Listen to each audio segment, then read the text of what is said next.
Ayo berinvestasi akhirat, bangun rumahmu di surganya. Sempurnakanlah ibadah Anda dengan beramal jariah yang pahalanya tidak terputus hingga akhir kiamat.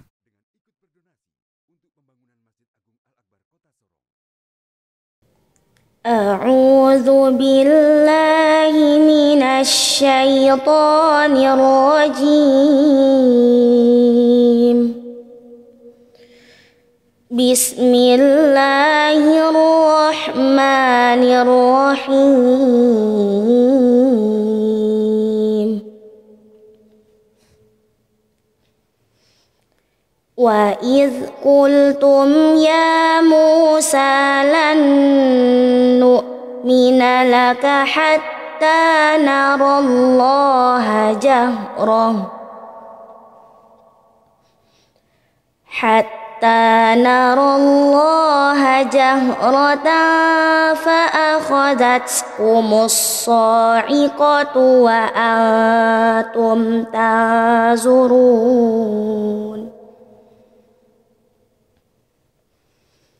Summa ba'atsnakum min ba'di mautikum la'allakum tashkurun.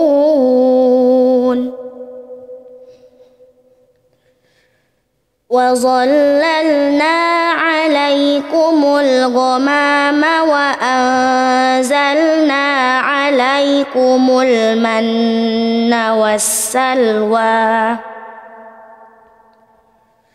Kulu min thayyibati ma razaqnakum wa ma zalamuna walakin kanu anfusahum yazlimun.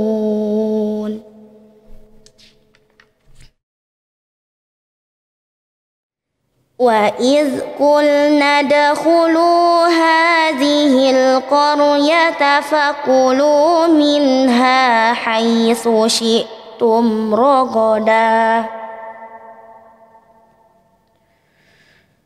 fakulu minha haitsu syi'tum ragadan wadkhulul baba sujjada Wadkhulul baba sujjadan wa qulu hittatun naghfir lakum khatayakum wa sanazidul muhsinin.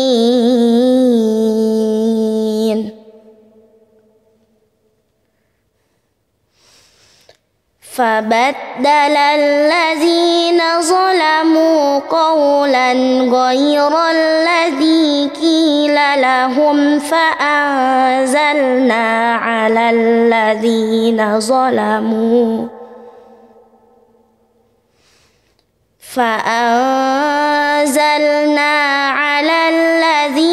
ظلموا رجزا من السماء بما كانوا يفسقون.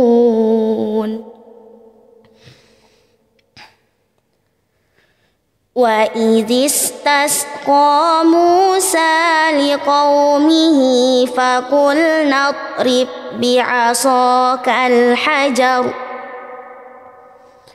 فانفجرت منه 12 عينا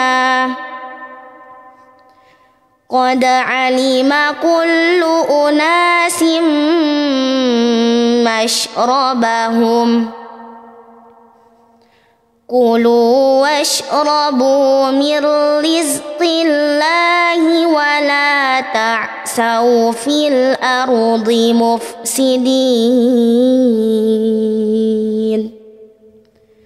صدق الله العظيم.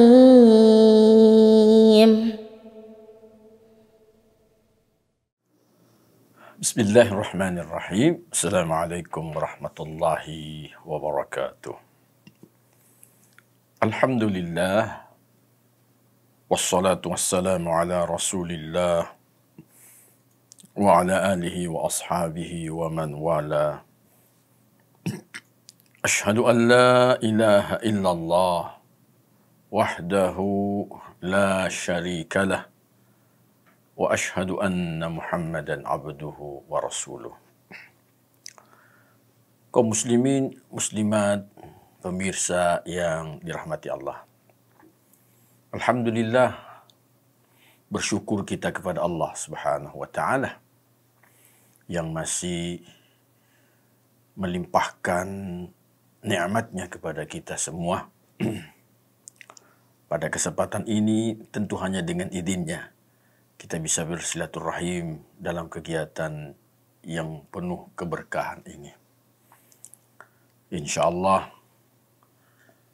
bagi yang menonton dan mengkaji seperti yang dijanjikan atau yang disampaikan oleh Rasulullah sallallahu alaihi wasallam, di mana beliau pernah bersabda, Rasulullah pernah bersabda, khairukum man ta'allama al-Qur'ana wa 'allamahu. Sebaik-baik di antara kalian adalah siapa yang belajar Al-Quran lalu kemudian mengajarkannya. Insya Allah, bagi pemirsa yang dirahmati Allah, ini menjadi awal kita menuju perbaikan-perbaikan yang Allah berikan kepada kita. Dan mudah-mudahan Allah masih memberi kita, senantiasa beri kita kesabaran dan ketekunan. Kita bisa terus mengikuti kajian-kajian Islam sebagai realisasi dari ketaatan kita kepada Allah Subhanahu wa taala dan kecintaan kita pada agama ini. Kaum muslimin, muslimat yang dirahmati Allah.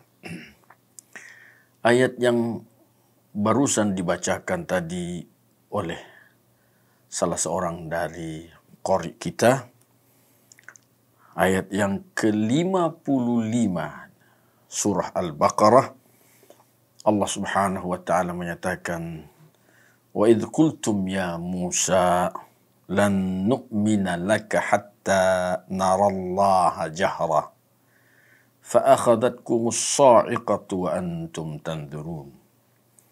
Dan ketika kalian, wahai Bani Israel, berkata, wahai Musa, kami tidak akan beriman kepada engkau sampai kami melihat Allah secara nyata.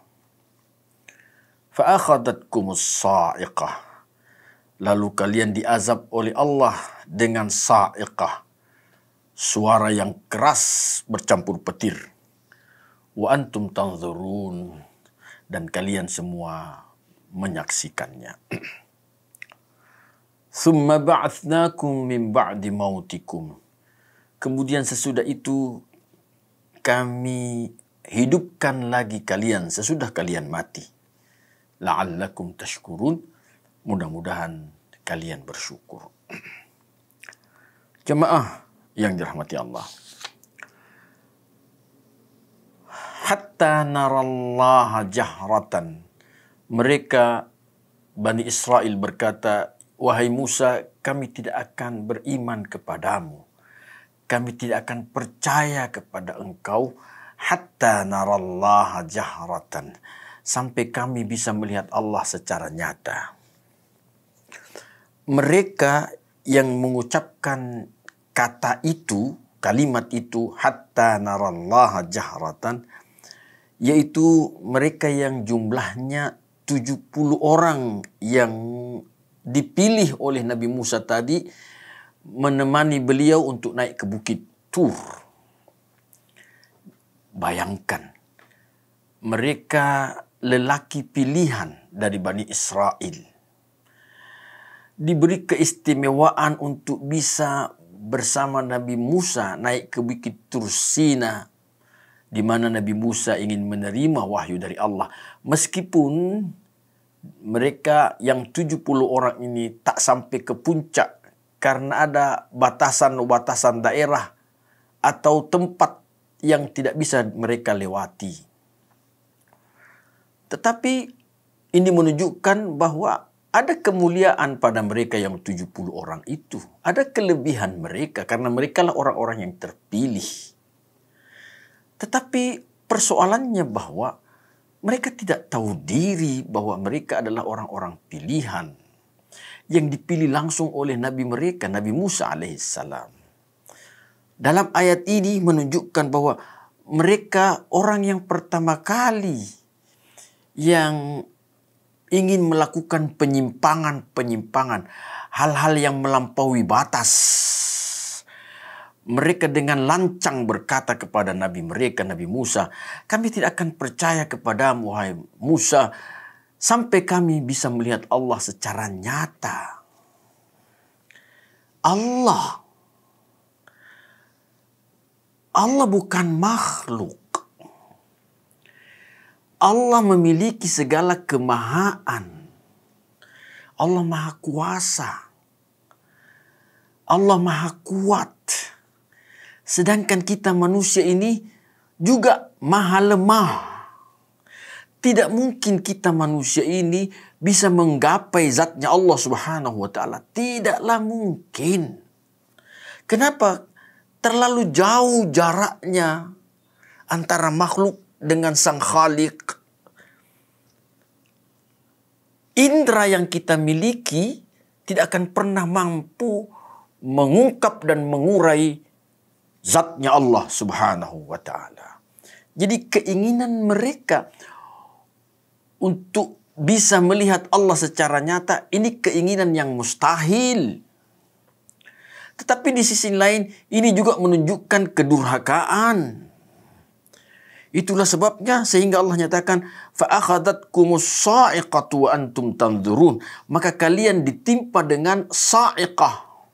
Suara yang keras menggelegar, tetapi suara yang menggelegar itu diiringi dengan percikan api. Ulama kita menjelaskan bahwa as-sa'iqah di sini adalah fa'arsalallahu alaihim naram minas sama' fa'ahraqahum. Allah mengirimkan kepada mereka itu api dari langit, lantas membakar mereka semua. Thumma da'a Musa rabbahu fa'ahyahum. Kemudian Musa yang dengan penuh kasih sayang masih berdoa kepada Allah Subhanahu wa ta'ala agar mereka kembali bisa dihidupkan. Dan permintaan Musa itu diterima oleh Allah Subhanahu wa ta'ala. Allah nyatakan, "Tsumma ba'atsnakum min ba'di mautikum la'allakum tashkurun." Kemudian kami bangkitkan engkau kembali, kami hidupkan engkau kembali setelah kalian mati. La'allakum tashkurun. Mudah-mudahan kalian menjadi orang-orang yang bersyukur. Jemaah sekalian rahmati Allah. Syekh Qatadah berkata berkaitan dengan persoalan thumma ba'atsnakum min ba'di mautikum. Beliau Syekh Qatadah berkata, matu wa dhahabat arwahuhum. Mereka benar-benar mati. Ruh mereka hilang. Thumma ruddu. Kemudian ruh mereka dikembalikan. Listifai ajalihim. Guna menjalani kehidupan sampai ajal mereka. Jadi kematian mereka itu adalah kematian yang Allah tetapkan meskipun sebelum ajal mereka.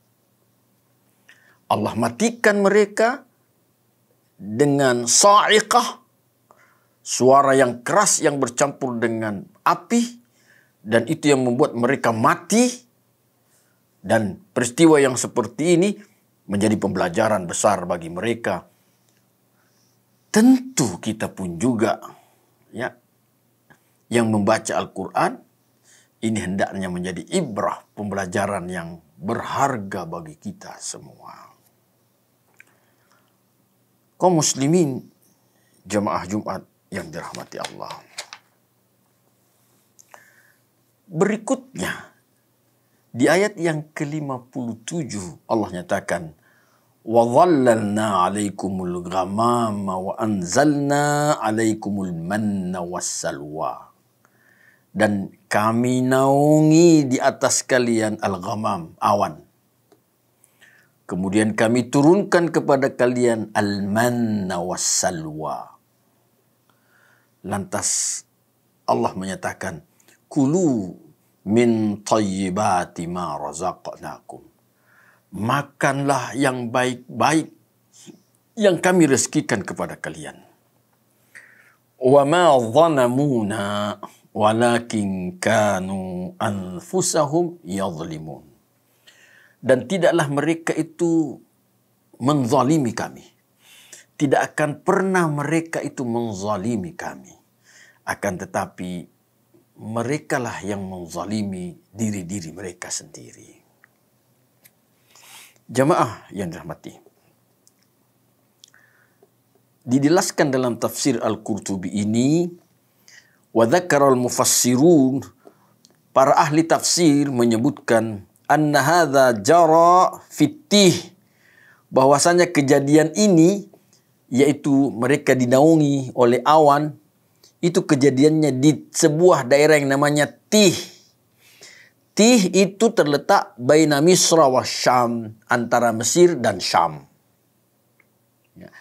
Lamma imtana'u min dukhulil Madinah, tatkala mereka itu dilarang untuk memasuki sebuah kota, di mana di dalam kota itu ada orang-orang yang perkasa dan orang-orang yang ahli perang.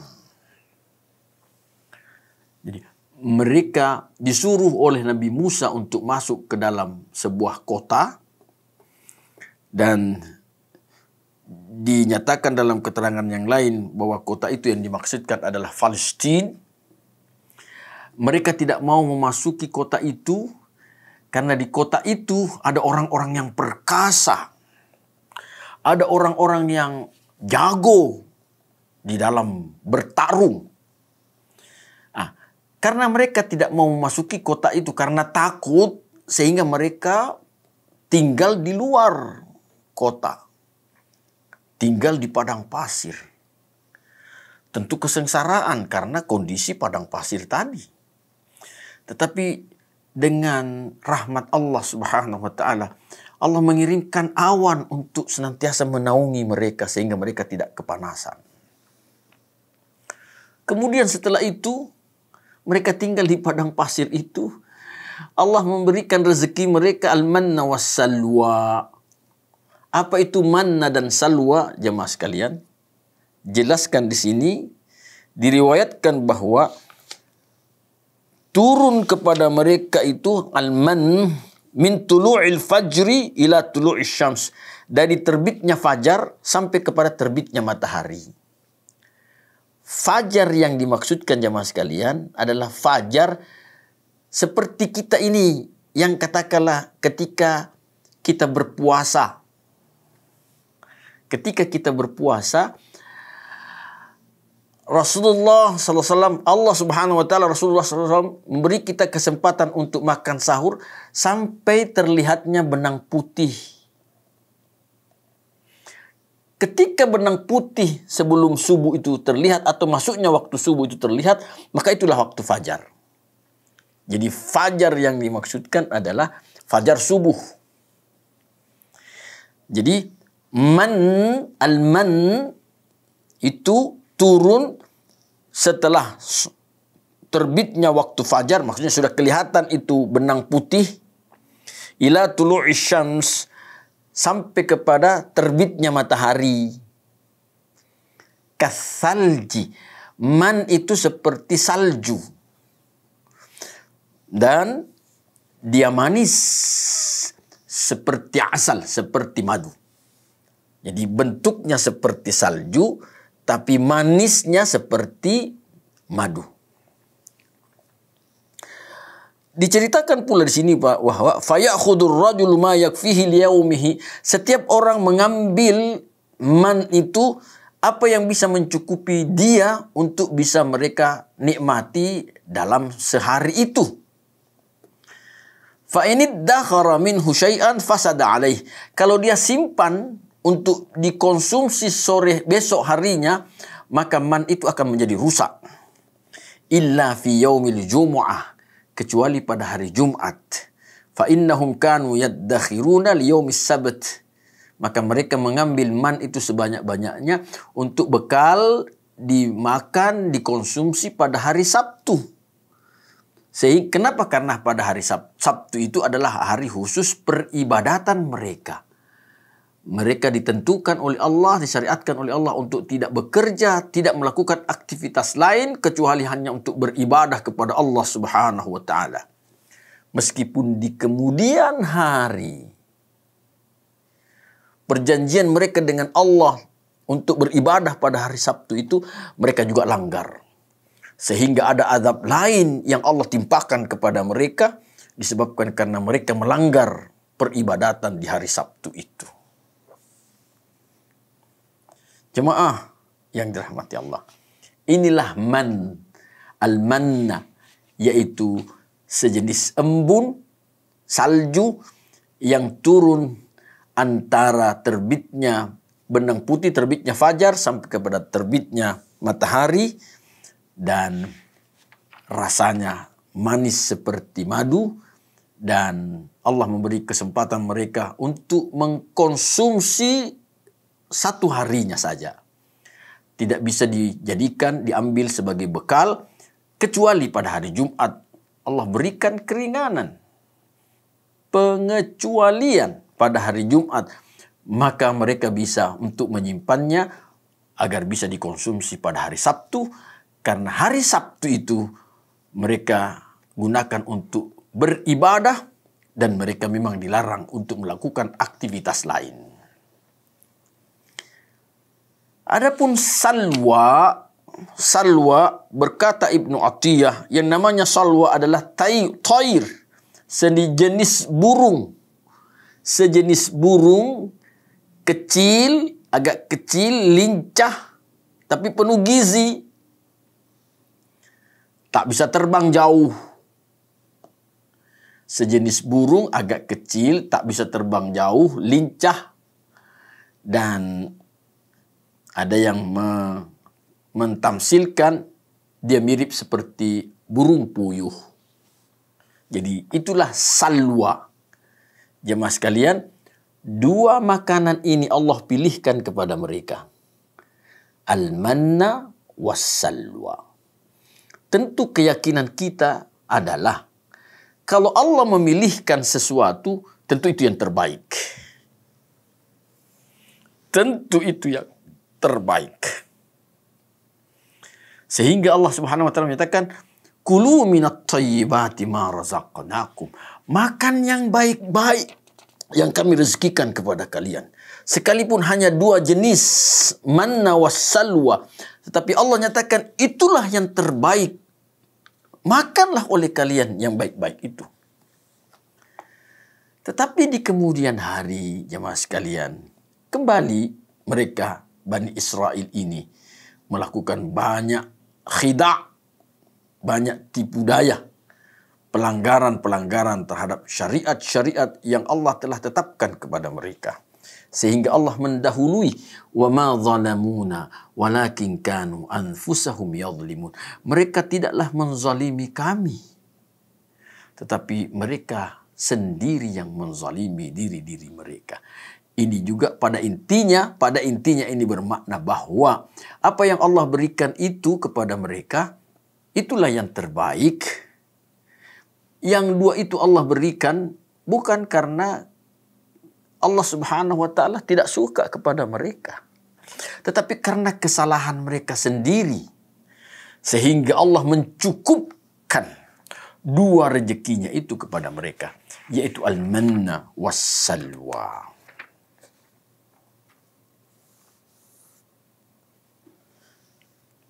Ayat yang ke-58.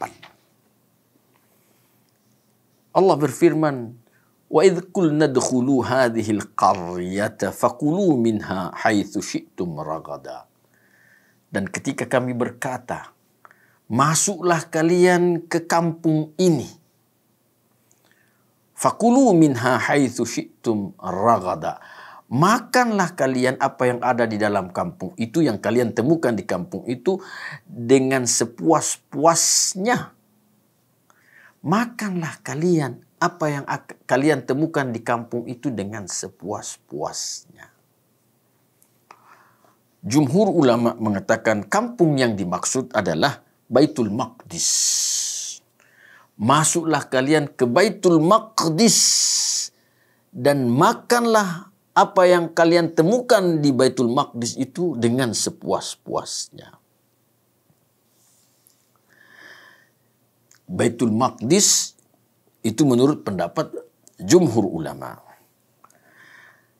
Adapun pendapat yang lain yaitu Ibnu Kaisan, beliau mengatakan Al-Qaryah, kampung yang dijelaskan oleh Allah Subhanahu wa taala yaitu Syam. Syam.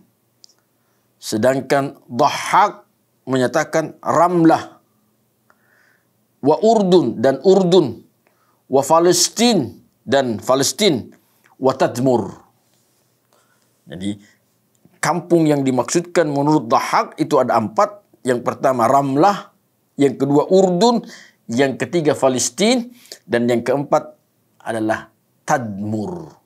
Masuklah kalian ke kampung itu, makanlah kalian apa yang kalian temui di kampung itu dengan sepuas-puasnya. Kemudian Allah nyatakan, wadkhulul baba sujjada. Masukilah pintu gerbangnya kampung itu sujjada, dengan bersujud. Wa qulu, dan katakanlah oleh kalian ketika memasuki kampung itu, hittatun. Katakanlah kalian hittatun naghfir lakum khatayakum. Jika kalian mengucapkan hittatun, maka kami akan mengampuni kesalahan-kesalahan kalian. Yang kedua, jaminan Allah, wasanazidul muhsinin. Kami akan tambahkan bagi mereka yang berbuat baik. Banyak tambahan-tambahan yang Allah siapkan. Fasilitas tambahan yang Allah siapkan bagi mereka yang berbuat baik. Jamaah yang dirahmati Allah. Jadi Allah perintahkan mereka ketika memasuki pintu gerbang kampung itu, ya, dengan dimasuki dengan sujud. Sujud yang bagaimana? Apakah sujud seperti kita sujud dalam solat? Tentu banyak penjelasan-penjelasan tentang itu.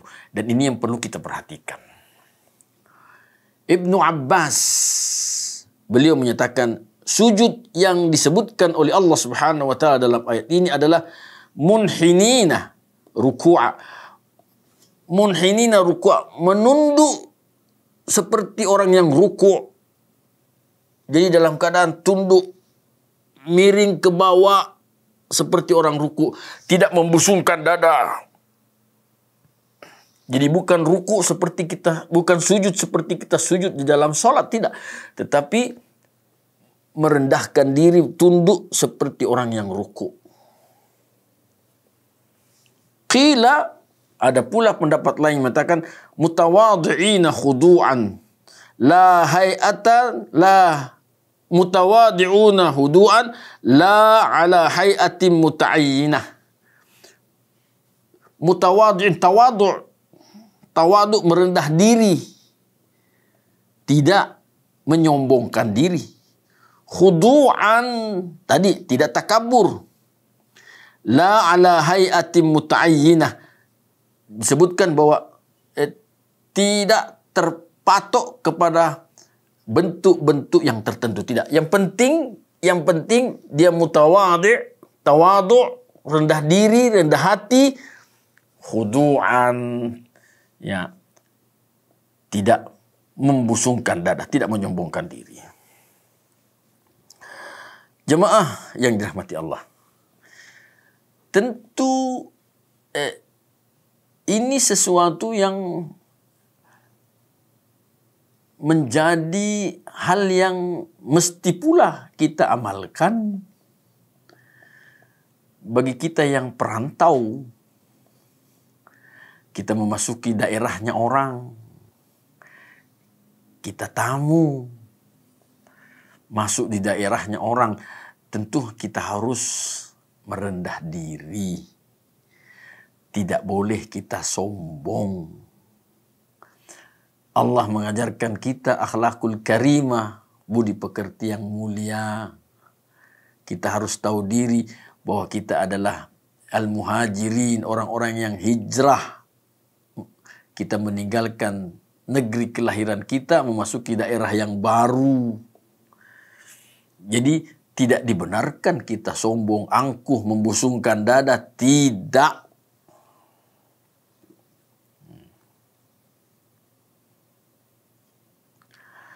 Jemaah yang dirahmati Allah. Selanjutnya Allah nyatakan waqulu hittatun. Katakanlah kalian hittah. Katakanlah oleh kalian hittah. Qulu hittah, katakanlah oleh kalian hittah. Oleh Ibnu Abbas, beliau menyatakan qulu la ilaha illallah. Katakanlah oleh kalian la ilaha illallah. Tentu dengan suara yang lembut, suara yang khafi, yang kecil tersembunyi, hanya dia yang tahu.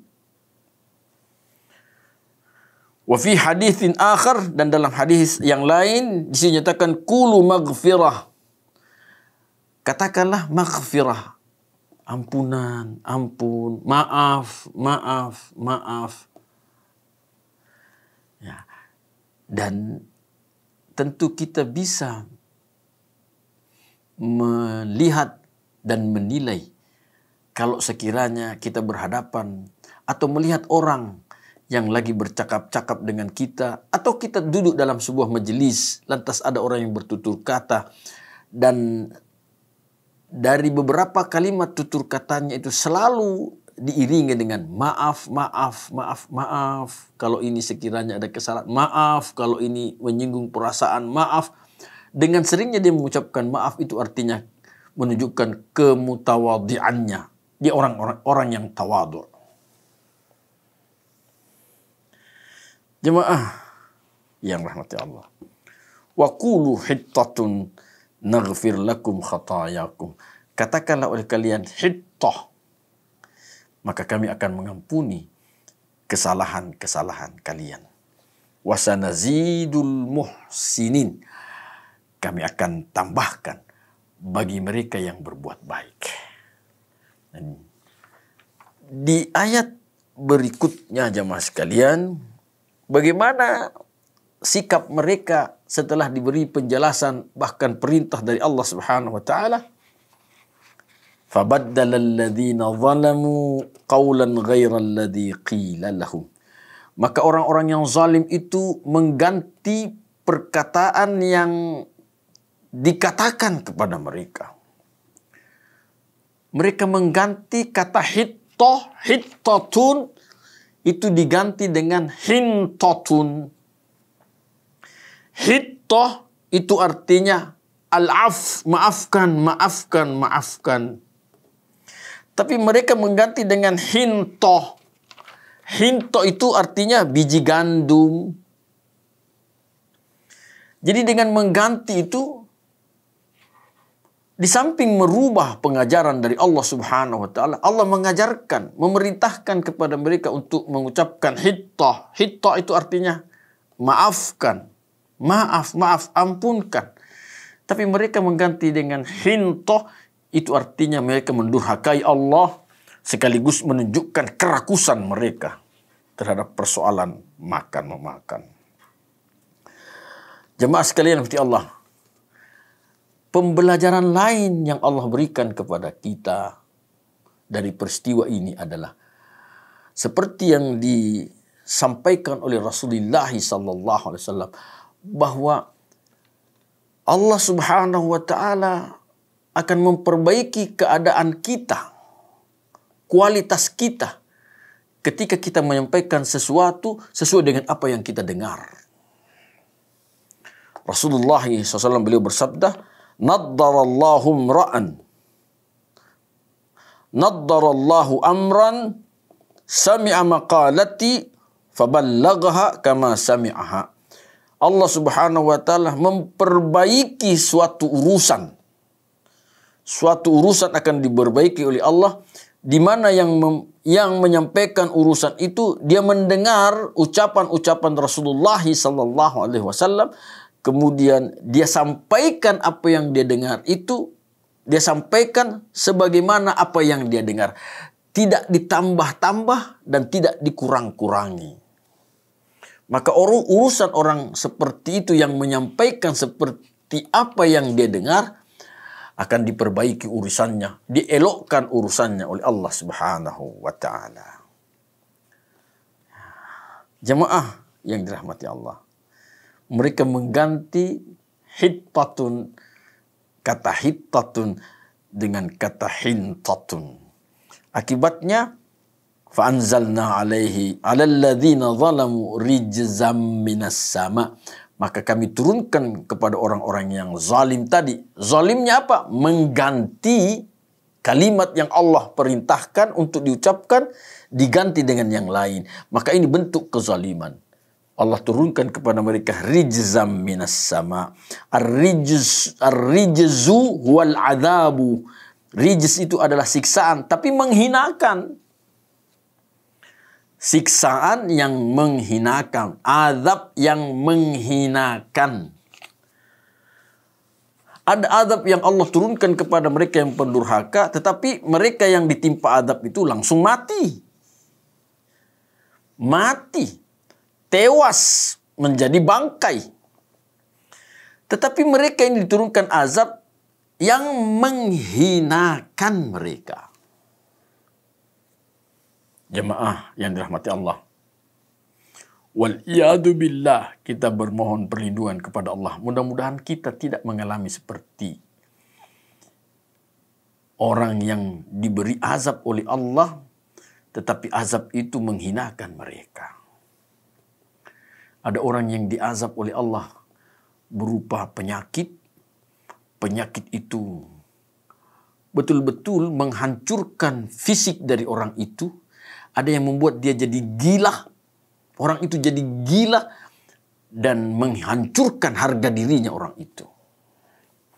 Wal-iyadu billah. Sekali lagi, wal-iyadu billah. Kita mohon perlindungan kepada Allah agar supaya Allah menjauhkan dari kondisi seperti itu. Rijzam minas sama bima kanu yafsukun. Disebabkan karena mereka itu fasik. Fasik itu artinya apa yang dia lakukan berlawanan dengan apa yang diyakininya. Ya, Allah mengajarkan kepada mereka untuk bertutur kata yang baik, tetapi yang dilaksanakan berlawanan dengan apa yang diajarkan oleh Allah. Ini fasik. Dan fasik ini bisa saja menimpa kepada seorang muslim. Coba perhatikan salah satu di antaranya jemaah sekalian. Allah gambarkan di surah Al-Hujurat. Allah nyatakan, ya ayyuhalladzina amanu in ja'akum fasiqum binaba'in fatabayyanu. Hai orang yang beriman, kalau sekiranya datang kepada kalian seorang fasik membawa berita, fatabayyanu, maka cari jelas kebenaran berita itu. Cross check berita itu. Antusibu qauman bijahalatin fatusbihu ala ma fa'altum nadimin. Kalau tidak, maka kalian akan mendapatkan musibah disebabkan karena bijahalah, karena kebodohan kalian. Fatusbihu ala ma fa'altum nadimin. Maka di kemudian hari apa yang kalian lakukan, kalian akan menyesal. Jadi bertabayyun atas sebuah berita yang kita dengar, kita dapat, ini sebuah keniscayaan. Kalau itu tidak kita lakukan, maka akan terjadi penyesalan. Kenapa menyesal? Karena akan besar kemungkinannya kita salah di dalam bersikap ataupun di dalam bertutur kata terhadap berita yang kita dengar, yang kita tidak tabayun tadi itu. Kaum muslimin yang dirahmati Allah. Selanjutnya di ayat yang ke-60 Allah Subhanahu wa taala kembali menceritakan tentang keadaan dan kondisi dari Bani Israel. Allah nyatakan wa idzistasqa Musa liqaumihi.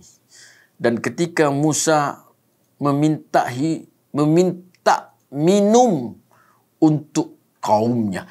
Kepada siapa Musa meminta minum untuk kaumnya? Kepada Allah Subhanahu wa taala. Mereka mengalami kekurangan air. Maka Musa dengan penuh kasih sayang meminta kepada Allah agar Allah memberikan air minum kepada mereka. Faqulna, maka kami katakan, idrib bi'asakal hajar. Wahai Musa, pukulkan tongkatmu itu ke batu. Fanfajarat min husnata asyrata aina. Maka mengalirlah dari batu itu 12 mata air. Mengapa 12 mata air? Karena mereka terdiri dari 12 suku yang besar. Allah Maha Kuasa. Allah Maha Rahman. Allah Maha mengatur. Supaya tidak terjadi perebutan, saling berebut. Maka Allah mengalirkan 12 mata air. Dari batu yang pecah yang dipukulkan Musa alaihissalam. Mengalir 12 mata air. Dan mereka masing-masing, setiap suku minum di tiap-tiap mata air itu. Mereka tentu teratur masing-masing menempatkan diri di tempat masing-masing. Qad alima kullu unasim mashrabahum. Tiap-tiap manusia tahu di mana tempat minum mereka. Tiap-tiap manusia tahu di mana tempat minum mereka. Jadi suku A tidak mungkin minum di mata air B. Tidak mungkin. Suku A minum di mata air A. Suku B minum di mata air B. Seterusnya. Setiap suku yang jumlahnya 12 itu minum di mata air mereka sendiri-sendiri. Kulu washrabu min rizqillah. Makan dan minumlah kalian dari rezeki Allah. Wala ta'thau fil ardi mufsidin. Jangan kalian berkeliaran di muka bumi ini dengan membuat kerusakan yang hebat, kerusakan yang dahsyat. Sebenarnya kata al-athau wala ta'thau itu artinya kerusakan yang besar. Kerusakan yang besar. Ya. Jemaah yang dirahmati Allah. Kerusakan yang dimaksudkan oleh Allah Subhanahu wa taala tentu yang pertama adalah merusak alam semesta. Yang kedua, merusak tatanan tertibnya kehidupan. Ya. Akibatnya tentu merusak yang lain-lainnya. Jadi di ayat yang lain Allah melarang kita merusak. Wala tufsidu fil ardi ba'da islahiha. Jangan kalian merusak di muka bumi ini sesudah Allah perbaiki. Allah sudah tata alam semesta ini dengan tatanan yang indah, tatanan yang rapi. Jangan disebabkan karena sifat rakus sehingga tatanan yang baik ini yang penuh keseimbangan menjadi rusak. Semakin tinggi ilmu seseorang dan semakin besar kerakusannya, maka semakin besar kadar pengerusakan yang bakal dia lakukan. Hanya orang-orang yang beriman saja yang mampu untuk mengendalikan nafsunya. Sehingga apa yang Allah siapkan untuk khalifatullah, untuk manusia ini, dimanfaatkan sesuai dengan kebutuhan. Tanpa merusak. Tidak merusak. Tidak merusak alam, tidak merusak hubungan tatanan sosial dalam kehidupan bermasyarakat. Jemaah yang dirahmati Allah. Kata kuncinya agar tidak merusak adalah iman yang sebenar-benarnya. Dan ketika iman ini hilang, dia digeser dengan nafsu, maka tentu inilah yang melahirkan kerusakan-kerusakan. Berapa banyak orang yang merusak alam. Berapa banyak orang yang karena merusak alam sehingga merusak terjadinya kemesraan hubungan bermasyarakat. Orang yang bertempat tinggal di alam yang rusak itu tentu tidak akan menjadi tentram, tidak akan menjadi tenang karena alamnya dirusak. Sementara yang merusak merasa dirinya tenang-tenang, mengambil kemaslahatan dari alam yang dirusak itu. Rusak alam, rusak hubungan tatanan sosial antara masyarakat yang satu dengan yang lainnya. Katakanlah yang dirusak alamnya dengan yang merusak alam tadi ini, tentu tidak akan ada kemesraan antara satu dengan yang lainnya. Para hadirin yang dirahmati Allah. Sebaliknya tentu yang terbaik dari kita adalah berbuat ihsan, berbuat baik, dan orang ihsan itu senantiasa memperbaiki. Kalau ada kerusakan-kerusakan alam, berusaha diperbaiki. Kita bersyukur, alhamdulillah. Ada teman-teman kita, sekalipun kelompok kecil, mereka melestarikan alam. Mereka menanam pepohonan agar terjadi penghijauan. Dengan penghijauan itu berdampak kemaslahatan yang lain. Air banyak tertampung di dalam tanah karena air ini ditahan oleh akar-akar pohon yang menjadi penghijauan tadi. Bisa mengatasi bencana longsor dan lain sebagainya. Ada teman-teman kita yang menanam bibit-bibit mangrove di tepi-tepi pantai. Sehingga dengan tumbuhnya, lebatnya mangrove ini menjadi tempat bersarangnya ikan dan hewan-hewan laut yang sejenisnya. Tentu itu kemaslahatan orang-orang itu sendiri. Kita memuji. Hati-hati kaum muslimin yang dirahmati Allah.